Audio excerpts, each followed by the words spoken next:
Imhotep, Amumu, Boris Karloff, the Charmin Bears? I'm not sure if those count. Let's talk about mummies.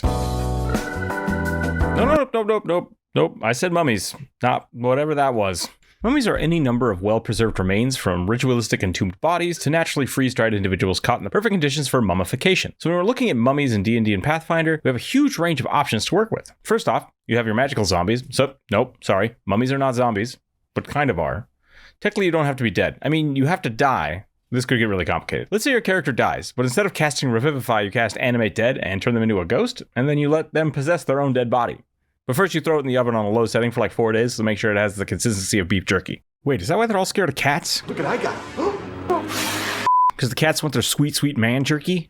Well, that's a phrase I'm never going to get out of my head now. It still doesn't explain why they're scared of Brendan Fraser. I mean, he seems cool. Anyways, you've essentially made a mummy, not a zombie, because you've permanently trapped their soul within their own flesh. See the difference? Because making a mummy doesn't have to be a nefarious act. It can be something that just happens naturally, or it can be something that is done by choice. Then you have your Irori mummies, which are more alchemical based or maybe crunchy granola mummies. Think more Nature Valley bar than beef jerky. Rugby, put that on the grocery list. They can essentially feel their bodies failing, and they choose to self-mummify themselves. I mean, I guess you're extending your existence by having yourself. It does state that they have to, and I quote, be in a deep meditative trance at the time of death to become a living mummy. So mostly dead, I guess. But then you have to maintain your body with oil and skin creams, or you become one of those crispy body guys from Breath of the Wild. Or you could just take the feet semblance of life and literally suck the moisture out of living creatures to regain your pre-desiccated plumpness. And I mean, at that point, you're really not different than just being alive again, right? I mean, you're just a moisture vampire.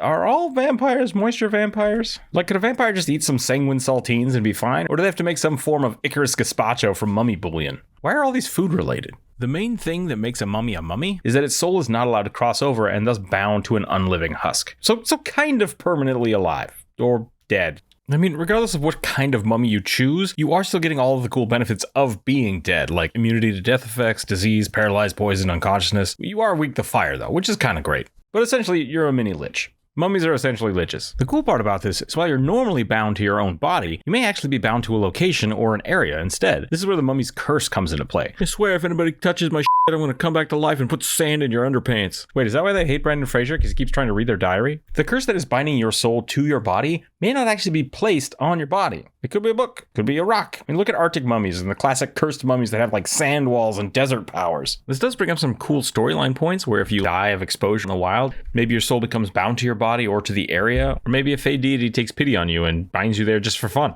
Well, fun for him, not for you. It's essentially a lich, except you're not getting crazy arcane ethereal powers like a normal one. You basically become like a ranger lich, but dirt is your phylactery. Trust me, it's cooler than it sounds. Like at level 10, you can just meld into mud and zoop around like that. I'm not selling this well. If your soul is bound to a sarcophagus or a specific forest or an ancient tablet like a Zune or something, I would argue that you may very well regenerate just like a lich. Did I mention you don't have to be human? Hell, you barely have to be humanoid, because Pathfinder is very versatile with the heritage and dedication feats. For your D&D guys, that means it's more like a template. You just slap it on after you make your character however you want. You could be a giant Trox mummy and cosplay as a Nerubian from World of Warcraft. Or even better, you could take a few levels in Dire Bear, and then after someone turns you into a rug, you can come back from the dead and seek vengeance. Actually, wait. Is leather tanning the same as mummification? Huh. There you go. At level 12, you can start sucking the moisture out of people from a distance like a Dementor to heal yourself. So that's kind of cool.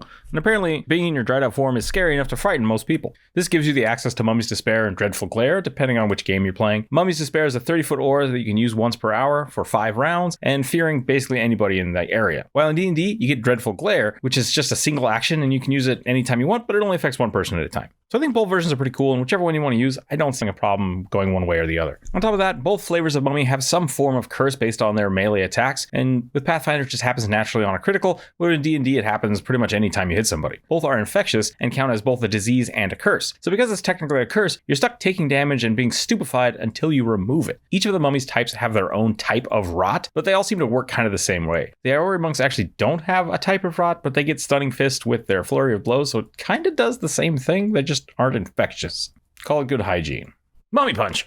That doesn't sound appropriate. Long story short, you can kind of rule this like mummy rot. You basically can't get rid of the damage unless you remove it. The D&D version only procs every 24 hours, lowering their maximum HP, which is usually only scary for players. But when you look at Pathfinder, if you give someone bog rot, they take the same 3d6 damage every 24 hours. But the way a cursed touch is written, it's both persistent, which happens every turn, and still a curse, which is permanent unless stated otherwise. Now, because Pathfinder Second Edition is a little different, so because you have to critical to apply it to them, they start at stage 2, which is the 3d6 persistent damage, and if they save, it'll drop down to stage 1, which does no damage. But since it's still cursed, you'd have to look back to Bog Rot, which would still affect every 24 hours, and then start applying the permanent health drain? I'm not sure. It's unclear. Talk to your DM about Mummy Rot before it affects the ones you love. Happy Halloween, everybody. Remember to keep your dice on the table. Rugby, what do you mean you couldn't find the teepee at the store? People are hoarding it again.